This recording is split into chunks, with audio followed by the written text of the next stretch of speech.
देवकी के आनंद को बढ़ाने वाले हे श्री भगवान श्री कृष्ण,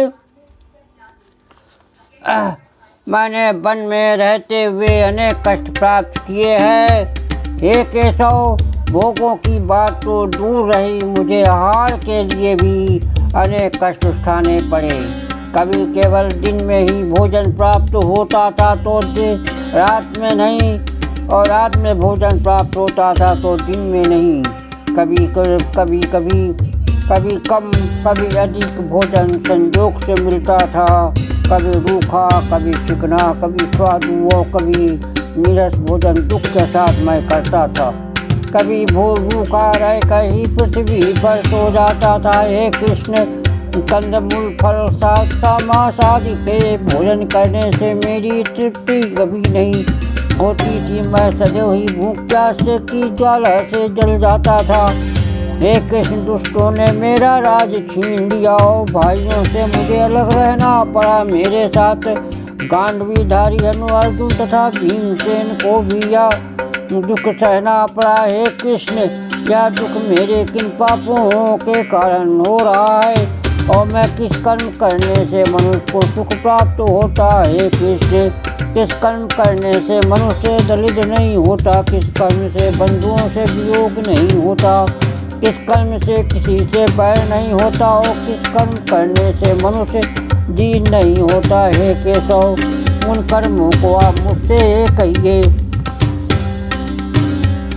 भगवान श्री कृष्ण ने कहा, हे युधिष्ठिर, एक समय पिता की आज्ञा से श्री राम राज्य को छोड़कर जानकी और लक्ष्मण के साथ दंडक वन में निवास करते थे। एक दिन जंगल में आहार खोजते हुए श्री लक्ष्मण को जब कुछ नहीं मिला और सायंकाल का समय हो गया तो वे निराश होकर लौटे और श्री रामचंद्र को प्रणाम किया। वे चुपचाप दुखी हो रोते हुए श्री राम के सामने पृथ्वी पर बैठ गए। श्री राम ने कंचन मधुर वचनों से कहा, हे भाई, संताप मत करो। संसार में सभी लोगों को अपने किए हुए कर्म का फल भोगना पड़ता है। मनुष्य पूर्व जन्म में जो देता है वही अगले जन्म में प्राप्त होता है। हे महाभाव, जिन लोगों ने पूर्व जन्म में अनेक प्रकार के रसयुक्त भक्ष्य भोज आदि पदार्थों को दिया है, वही मनु भविष्य में अनेक प्रकार के उत्तम भोगों को प्राप्त करते हैं। भाई, जिस लोगों ने कभी किसी भी वस्तु का दान नहीं किया वे हम लोगों की तरह दुखी रहते हैं।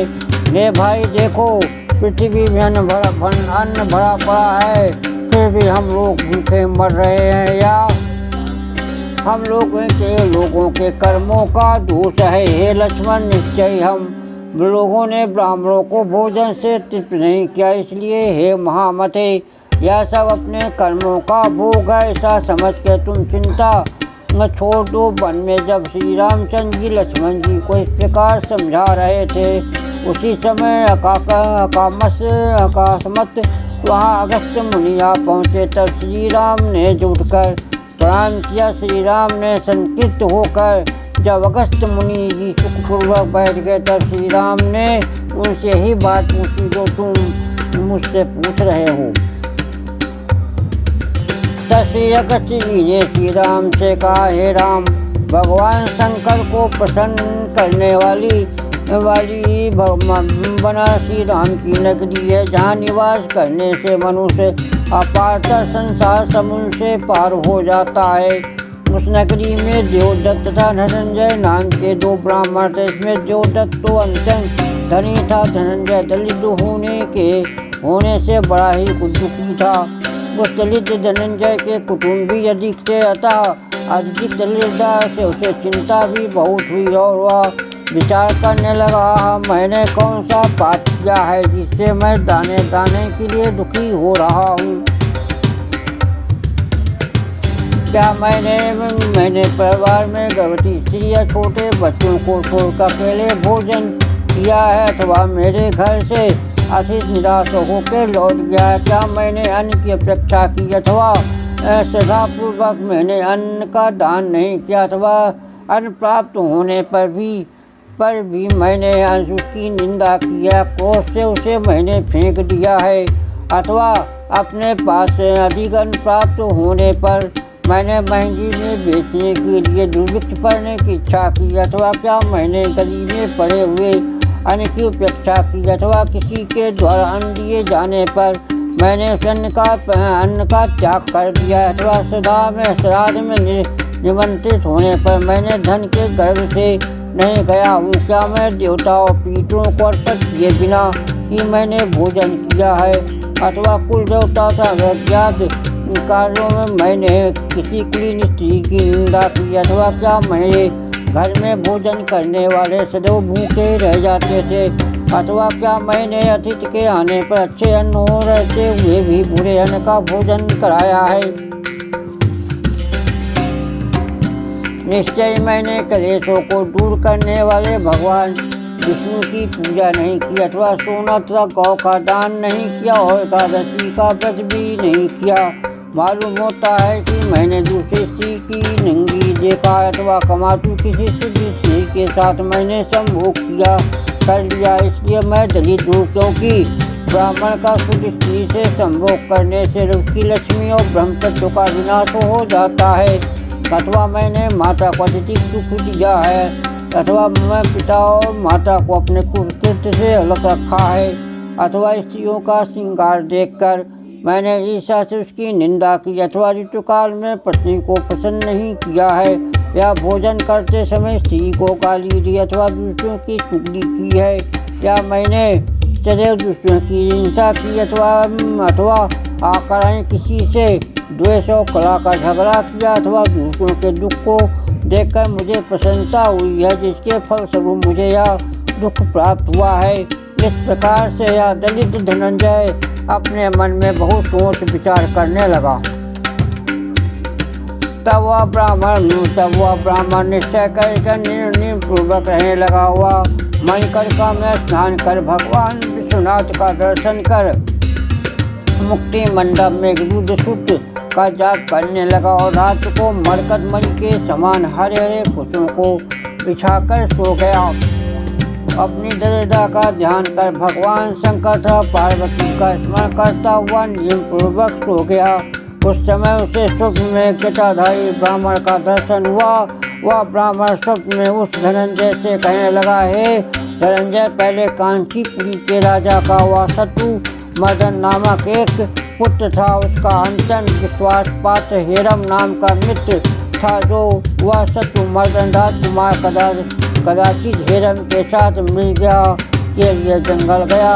वह राजकुमार अपनी सेना के साथ स्वर भैंसी हरि हिरण और खरगोश का बदंतन पराक्रम के साथ करने लगा। उसी समय पर्वत के समान विशाल का एक सुअर दिखाई दिया। वो इतना भयंकर मालूम पड़ता था कि पृथ्वी को चूर्ण कर देगा और कोष से राजकुमार की समस्त सेनाओं को निगल जाएगा। राजकुमार की पैदल सेना ने उस पर चारों तरफ से बाणों की वर्षा आरंभ कर दी। उसे पकड़ने के लिए चारों तरफ से भूखते हुए सैकड़ों कुत्तों ने घेर लिया हुआ। सुअर सबको तीन के समान समझता हुआ कुत्तों को दूर भगाता हुआ राजकुमार की पैदल सेना के आदमियों को मारने लगा। घोड़ों के अंडकोश को फाड़ दिया। इससे घोड़े भी भाग गए। इस प्रकार कोलाहल होने से शत्रुमर्दन भी वहीं पहुंच गया। उसे शत्रुमर्दन ने अपने बाणों से तीक्ष्णतापूर्वक प्रहार किया। सुअर ने राजकुमार के बाणों की अपेक्षा कर राजा की घोड़े को धावा किया। राजा राजकुमार का घोड़ा उस सुअर को आते देखकर भागा। तब सामने आते हुए सुअर को देखकर राजकुमार पुनः अपने तीखे बाणों से सुअर को मारा। राजकुमार के बाणों से आघात हुआ। सुअर भी भागा और राजकुमार भी अपनी अब तलवार को संभाल कर सुअर के पीछे दौड़ा। उस राजकुमार के पीछे घोड़े न रहने से कोई भी पैदल चलने वाली सेना न जा सकी। केवल हेरम इसके पीछे गया, क्योंकि उसका घोड़ा राजकुमार के घोड़ों के समान था। शत्रुमर्दन ने सैकड़ों योजन दूर जाकर सुअर को मार डाला। घोड़े से उतरकर जीना ढील कर उसे हवा खिलाने लगा।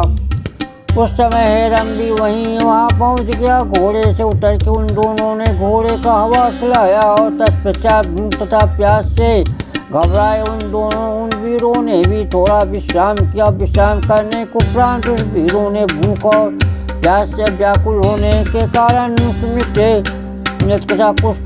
तथा कुछ लिए हुए किसी मुनि से जल की याचना की। मुनि ने उन वीरों को अपने आश्रम में ले जाकर उनके माँ के थकावट को दूर करने का प्रयास किया। तब वे दोनों स्नान करके जल पी चुके तो मुनि ने उन्हें भूखा जानकर देवता तीसर अग्नि को अर्पित करके बचे हुए उच्च वृक्ष मैं किसान के खेत काट के लेने खेत में से जो चवन बिन लेने के बाद जो अन्न शेष बच जाता उसी को मुनि लोग बिन कर लाते, उसी को अन्न को उच्च कहते हैं। प्राप्त पवित्र सावा का शत्रु ने खाने को के लिए दिया। मुनि के दिए गए शत्रु को राजकुमार ने बड़ी प्रसन्नता से ले लिया। फिर सिर पर चढ़ाकर बड़ी खुशी से भोजन किया। परंतु राजकुमार का साथी हेरम जिसे थोड़े ही दिनों में प्राप्त संपत्ति मिली थी, वह शत्रु को देखकर घमंड से उसका परित्याग कर दिया। उसने मुनि के द्वारा दिए गए शत्रु की निंदा की और उसकी अपेक्षा कर उसके दोस्त को कहता हुआ थोड़ा खाकर पृथ्वी पर इधर उधर फेंक दिया। उस मूर्ख ने इस प्रकार मुनि के द्वारा दिए गए शत्रु का इस प्रकार अनादर किया। इधर राजपूत ने पृथ्वी पर फेंके हुए अन्न का अत्यंत आदर से दोने में उठाकर जल के साथ पी लिया। इसके अंतर विश्राम कर मुनि ने विदा की आज्ञा मानी। इस प्रकार राजकुमार अपने साथी हेरम के साथ अपने नगर पहुंचा और कहा कि जो तुम्हारा बड़ा भाई देवदत्त है वही उस जल में राजकुमार था। उसने जो धन से युक्त होकर कणकर के द्वारा निर्मित मुनि के दिए गए शत्रु का उपयोग करने से काशी नगरी में जन्म लिया और कणकर से निर्मित मुनि के द्वारा दिए गए शत्रु के अनादर से दोष से वही हेरम तुम देवदत्त नामक ब्राह्मण हो जो अत्यंत दलित और दीन होकर पृथ्वी पर इधर उधर डोल रहे हो। इस प्रकार जो लोग मनुअन्न का अनादर करते हैं वे सदैव दलित रहते हैं, उन्हें कभी भर पेट नहीं मिलता और हमेशा दुखी रहते हैं। इसलिए बुद्धिमान मनुष्य को निरसन को भी अमृत की तरह भोजन करना चाहिए। ब्राह्मण को प्रतिदिन अत्यंत अच्छे सुसंचित अन्न का दान करना चाहिए। इसलिए हे ब्राह्मण तुम सदा से अत्यंत उत्तम अन्नपूर्णा का व्रत करो। ऐसा करने से तुम्हें अन्न का दुख नहीं होगा और सज्जन लोगों से तिरस्कार नहीं होगे। स्वप्न किसी ब्राह्मण के द्वारा कहे गए इस बात को सुनकर उस ब्राह्मण की नींद टूट गई और व्रत करने की उत्सुकता से उसने इस व्रत को करने का विचार किया। वह वृद्धों से तथा देश में समागत धार्मिकों से अन्नपूर्णा व्रत के विषय से पूछा और अनेक ग्रंथों में अन्नपूर्णा व्रत का पता लगाने लगा, परंतु कहीं भी उसे अन्नपूर्णा व्रत की विधि नहीं प्राप्त हुई।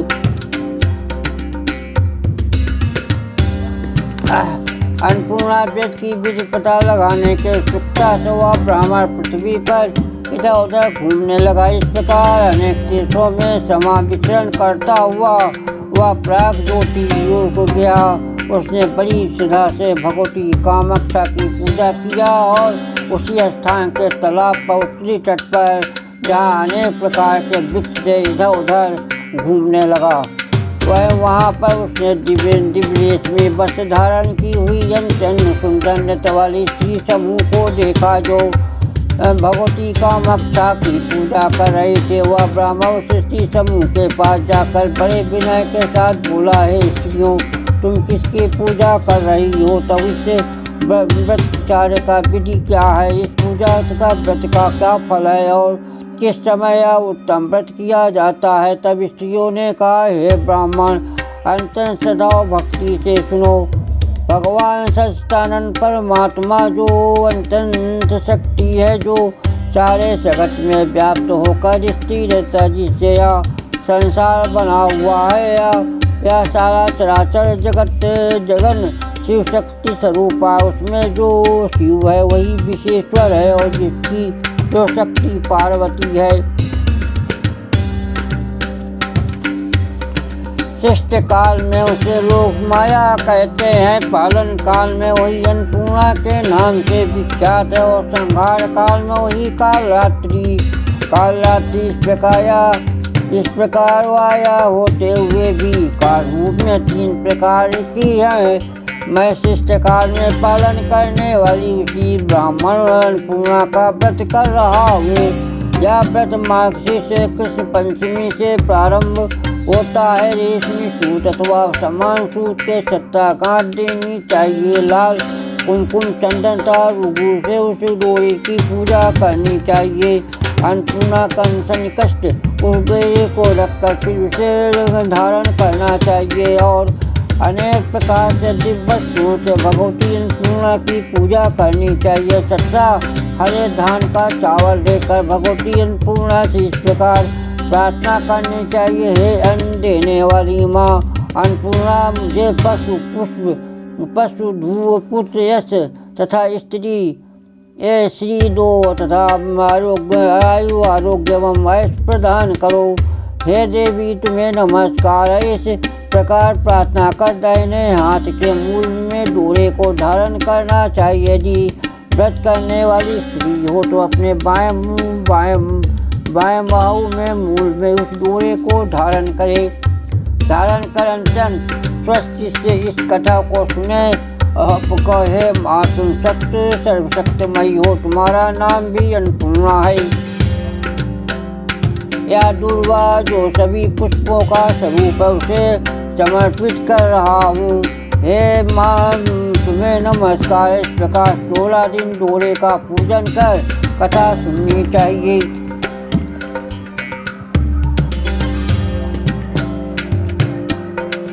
इस प्रकार सुख पक्ष के षष्ठी का दिन प्राप्त होने पर व्रत करता शुक्ल वस्त्र धारण कर रात्रि में पूजा कर में इसके रोज सारणी के बाल काटकर वृक्ष बनावे और उसके ऊपर नीचे भगवती अन्नपूर्णा की मूर्ति स्थापित करे। वह अन्नपूर्णा की मूर्ति जपा फूल के समान लाल वर्ण की होनी चाहिए। प्रसन्न मुख, 3 नेत्र, मस्तक पर चंद्रमा तथा नवीन अवस्था में विकसित होना चाहिए।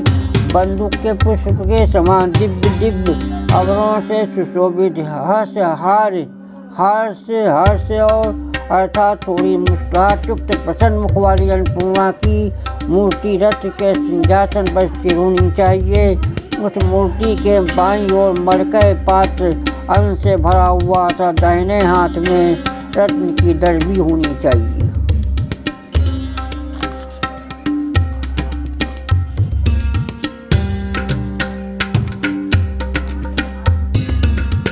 तोला पत्ते में कमल में कंसा नंदिनी भेदी भद्रा गंगा बहुरूपा तिथिसा माया है ती श्वासा त्रिपंथी नंदा नंदा रूपूर्णा तीन नेत्रा स्वामी सिद्धि हंसिनी के नाम लिखे। हे देवी, मेरे द्वारा दी गई इस पूजा को ग्रहण को तुम्हें नमस्कार है। वर्षा भय को प्रदान करने वाली बंदूक पुष्प के समान शोभन वर्ण वाली अन्नपूर्णा का आह्वान हाथ में फूल देकर करना चाहिए। हे देव देवेश भगवान शंकर की प्राण बल्लभा देवसी अन्नपूर्णा मेरी दी गई इस पूजा को ग्रहण करो, तुम्हें हमारा नमस्कार है। उस प्रकार से आह्वान कर नंदाय नमः पद समर्पयामि। इस मन से नंदा को जल देवे। तत्पश्चात ग्रीष्मकांता भगवती उमा को अर्घ्य और आचमनी प्रदान करे। जगत माता गिरिजा को चंदन मधुपाक समर्पित करे फूल लेकर निम्नलिखित मंत्र का उच्चारण करे। हे जगत के मंगल को भी मंगल प्रदान करने वाली गिरिन्द्रतन है महेश्वरी महेश्वर की महिष तथा स्कंद की माता, तुम्हें नमस्कार है। इस प्रकार नमस्कार कर भगवती को धूप दीप नैवेद्य वस्त्र सिंदूर आभूषण तांबूल तथा अनेक प्रकार के सुगंध सौभाग्यादि द्रव्य भगवती को अर्पित करे। फिर भगवती की प्रतीक्षा कर साष्टांग प्रणाम करे। अपने बाहों से डोरे को निकालकर भगवती के चरणों में रखे। हे माँ, संपूर्ण संपत्ति को प्रदान करने वाली यह डोरा जिसे मैंने धारण किया था उसका व्रत संपूर्ण हो गया है। हे माँ, इस डोरे को तुम ग्रहण करो। हे माँ, तुम तो तीनों लोकों का पालन करने वाली हो, मैं तो तुम्हारा दास हूँ। अतः हे माँ, तुम मुझे श्रेष्ठ वर प्रदान करो और मेरी रक्षा करो। फिर अन्नपूर्णा व्रत की कथा सुने, गुरु को दक्षिणा प्रदान करे तथा 16-17 पत्रों में पकवान से पूर्ण कर रख देवी। ब्राह्मणों को दान करे, फिर सुभाषिनी को भोजन करावे। तत्पश्चात रात में स्वयं भी बिना नमक का भोजन करे और रात्रि में भगवती का महोत्सव करे। फिर पृथ्वी पर साष्टांग प्रणाम कर भगवती से प्रार्थना कर उनका विसर्जन कर दे। वे प्रार्थना इस प्रकार करे, हे माँ, हम तथा हमारी स्त्री और ये मेरे बच्चे तुम्हारे सेवक है। हे माँ, हम लोगों को तुम्हारे चरण कमल के अतिरिक्त और कोई सहारा नहीं है। हे माँ, हमारे अपराधों को क्षमा करो और मेरे परिवार पर नित्य कृपा दृष्टि रखो। कल वृक्ष के बनाए गए धान की बालों का उपयोग ईजाद के लिए करे अथवा स्वयं भोजन करे, पर दूसरे को कदापि न दे। इस प्रकार 16 वर्ष तक अन्नपूर्णा का व्रत को समाप्त कर 17वें वर्ष में उनका उद्यापन करे। पूर्वता 17 पत्रों में पकवान से पूर्ण कर वस्त्र तथा बांस की छतरी से ढक देवे। फिर हर ब्राह्मण को धेनु का दान करे, गुरु को वन का 3 पात्र प्रदान करे तथा रात्रि में परिवार वालों के साथ भोजन करे, अन्नपूर्णा का उत्सव करे। इस प्रकार प्रागज्योति पूर्व आसाम पूजा करने वाला वह पथिक जब उस धनंजय से कहने लगा, वह ब्राह्मण संपूर्ण संपत्ति को प्रदान करने वाला यह अन्नपूर्णा का व्रत मैंने तुमसे कहा, जिसे इस व्रत के फल में संदेह हो तथा जिसे देवता गुरु वचनों में श्रद्धा न हो उसे यह व्रत नहीं करना चाहिए। जो भक्ति से श्रद्धा से रहित हो, नास्तिक हो, वित्त का ग्रहण करने वाला सत हो, उससे यह व्रत नहीं करना चाहिए। जिसे देवता था गुरु वचनों में श्रद्धा हो, जो पितृ भक्त तथा ज्ञानी हो, उसी से व्रत करना चाहिए। उस स्त्रियों के द्वारा अन्नपूर्णा व्रत को सुनकर धनंजय बड़ा ही प्रसन्न हुआ और अपने जन्म को कृतज्ञ समझता हुआ स्त्री समूह को प्रणाम किया। फिर अन्नपूर्णा का व्रत करने लगा। वह इस व्रत को करके अपने घर काशी गया। उसकी लक्ष्मी प्रतिदिन बढ़ने लगी। मत वाले हाथी था, घोड़े से उसका घर सुशोभित हो रहा था।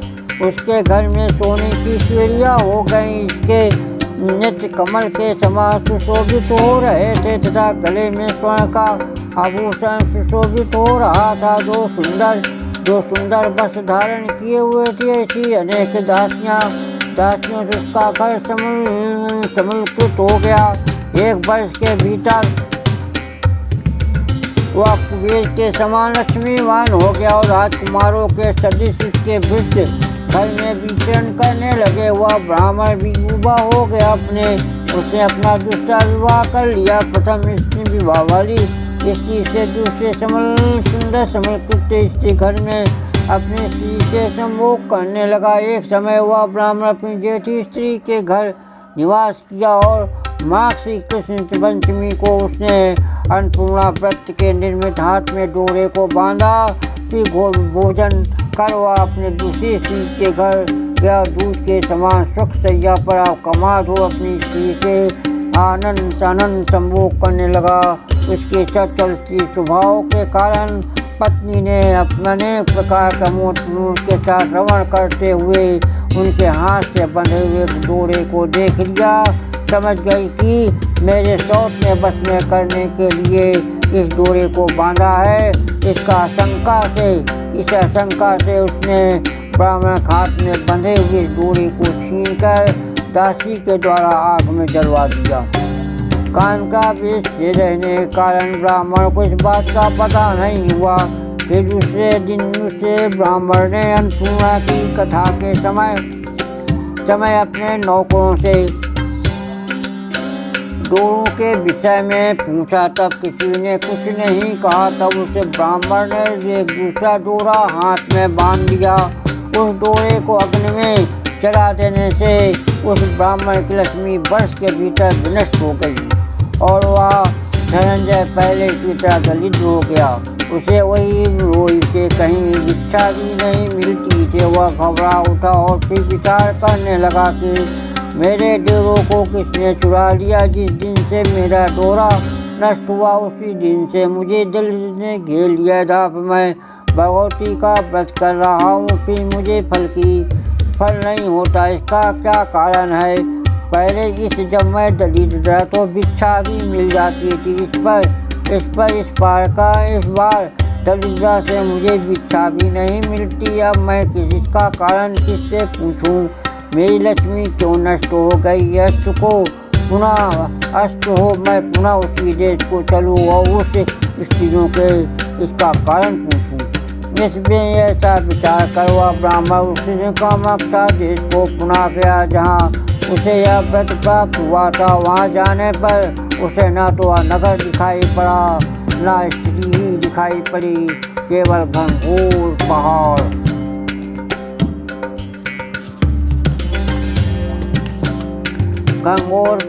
और जंगल वहाँ दिखाई पड़ रहा था। पक्षी भी कहीं वहाँ दिखाई नहीं पड़ते थे। मनुष्य की बात तो दूर रही। वह ब्राह्मण चिंता करता हुआ उसने जनवन में अकेले घूमने लगा। हुआ विचार करने लगा कि जिस पापी ने मेरे डोरे का डोरा ले लिया है मेरे व्रत का विधान किया, उसे क्या लाभ हुआ? यह सुनकर सुंदर नगरी कहाँ है? वह देवता और देवालय भी नहीं दिखाई पड़ रहा है।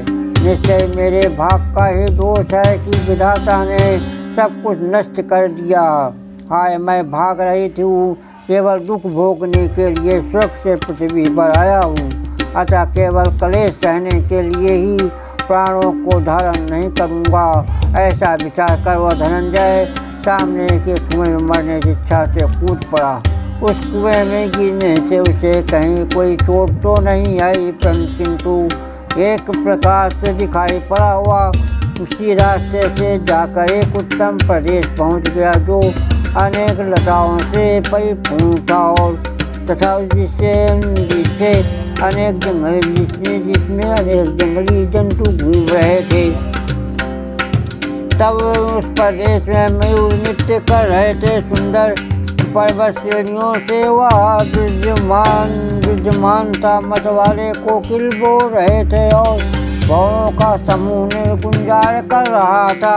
फलों से लदे हुए अनेक प्रकार के वृक्षों से और कंदली दलों से वह प्रदेश बड़ा सुशोभित हो रहा था। वह यह देखकर ब्राह्मण आश्चर्य में डूब गया। फिर उसने समुद्र के समान विशाल एक सरोवर देखा जिसमें कमल खिले हुए थे और हंस चक्रवाक बतख से वह बड़ा सुहावना प्रतीत होता था।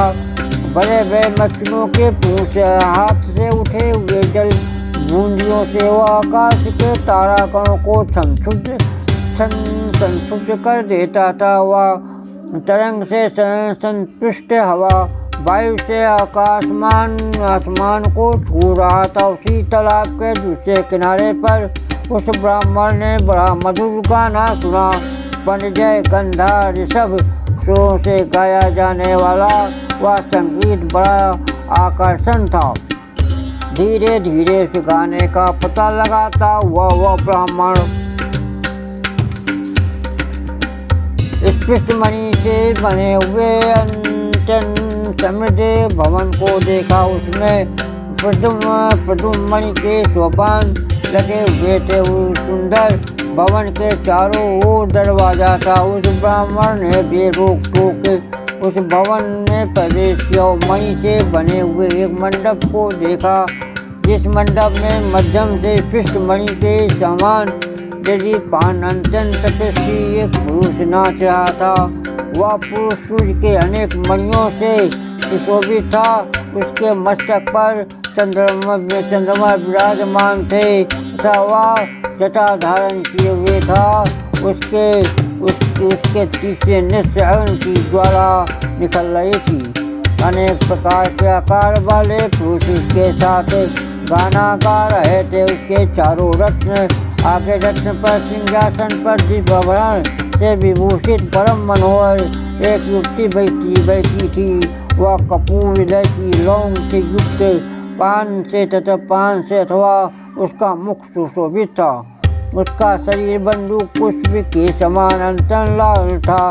सुंदर दासियां उसे मनोहर तांबुल का बीड़ा दे रहे थे। सुंदर चमक के चलने से उनके कर्णभूषण इधर उधर डोल रहे थे, जिससे मुख और शोभा बढ़ रही थी। उनका मुख अनेक सुगंधित द्रव्यों से परिपूर्ण था। वह मंद मंद हास्य कर रही थी। दिव्य रूप वाली अनेक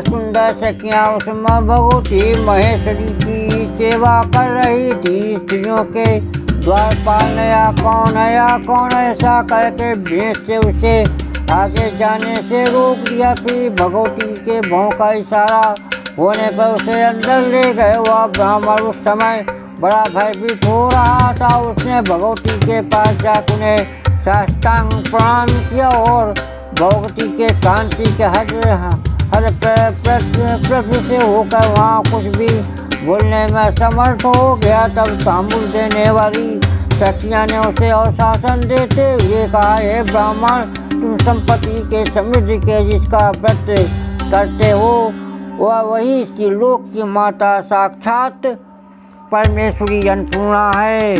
वह यह समस्त दुखों और दरिद्रों का विनाश करने वाली है तथा अनेक प्रकार की संपत्ति वाली होती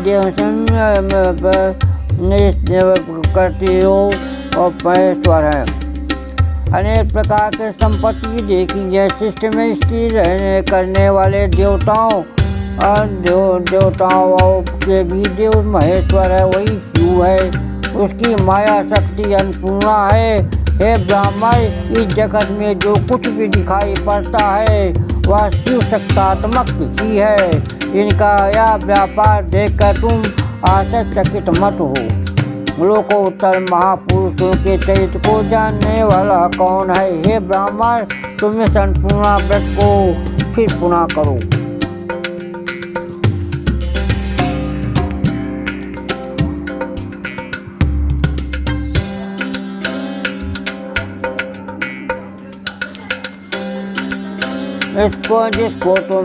जिसको कामरूप देश में नदी किनारे सखियों के द्वारा किया जाता हुआ तुमने देखा था। उस व्रत के करने से तुम पुनः आयु लक्ष्मी श्रेष्ठ संतान प्राप्त करोगे। हे ब्राह्मण, भाग के क्षय होने पर लक्ष्मी इंद्र को छोड़ देती है, परंतु अन्नपूर्णा के व्रत के प्रभाव से पुरुष को पुत्र पौत्र धनार्थ विरोध कभी नहीं होता। तुम बड़े भाग्यशाली हो जो ब्रह्मा आदि को भी दुर्लभ भगवती का दर्शन प्राप्त किया है। तब वह ब्राह्मण साष्टांग प्रणाम करता हुआ कहने लगा, हे माँ, तुम प्रसन्न हो और जगत के दरिद्र दुख का विनाश कर रक्षा करो तथा सभी को पवित्र करो। हे माँ, वही इस संसार में धन्य है, वही कुल और शील से युक्त है जिसे तुमने करुणापूर्वक देखा है और जो अपार संसार रूप समुद्र से संपूर्ण प्राणियों को तरने वाला है। वह उस भगवान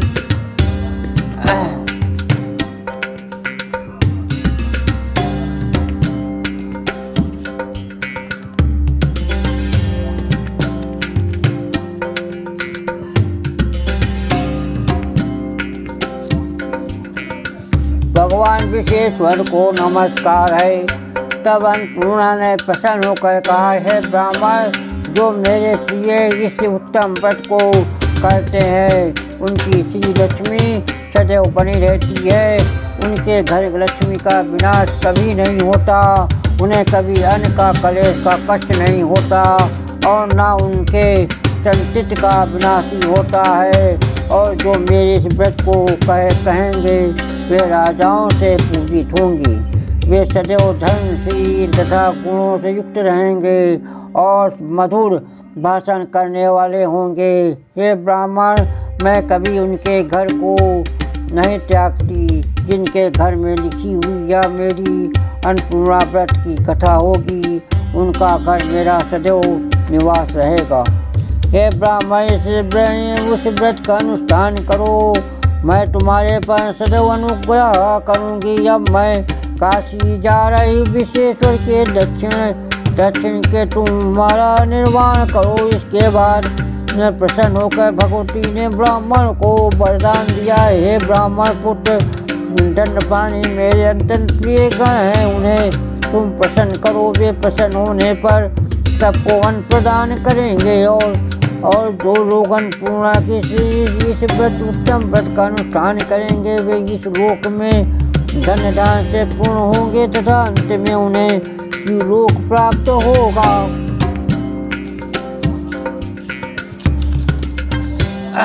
हे धनंजय, अंत में तुम वाराणसी में जाकर मेरे गण होगे तथा तुम्हारी श्री पार्वती के सदृश होगी। तत्पश्चात वह ब्राह्मण भगवती पार्वती और भगवान शंकर को प्रणाम कर काशी चला गया और वहाँ जाकर स्कंदनादायक अन्नपूर्णा का व्रत किया। हे राजन, उसने अच्छे पकवान बनवा कर सबको इकट्ठा रखकर श्री अन्नपूर्णा जी का अन्नकूट किया। इतनी कथा सुनकर भगवान श्री कृष्ण ने युधिष्ठिर से कहा, हे राजन, व्रतों में सर्वश्रेष्ठ इस अन्नपूर्णा व्रत को करके भगवान श्री रामचंद्र जी ने भी पुनः अपनी राज संपत्ति तथा एवं सभी सुख सुविधाएं प्राप्त की है थी। हे महाभाव, यदि आप भी अपनी लक्ष्मी यश कीर्ति संतान प्राप्ति की इच्छा रखते हो तो अपने सभी भाइयों के साथ इस व्रत को अवश्य कीजिए और प्राय करके जो भक्त व्यक्ति भागहीन होते हैं वे इस व्रत को नहीं कर पाते क्योंकि हमेशा उनका चित्त चंचल एवं उदिन रहता है। इससे ऐसे लोग किसी भी उन्नत भी नहीं देखना चाहती। वह विषमनंदी बैल पर चढ़ने वाली भगवान शंकर की आधनी पत्नी, सब पर दया दृष्टि रखने वाली ऐसे हिमालय पुत्री श्री अन्नपूर्णा जी को मैं प्रणाम करता हूँ। माँ जगदम्बे तुम्हारी जय हो, माँ भगवती तुम्हारी जय हो।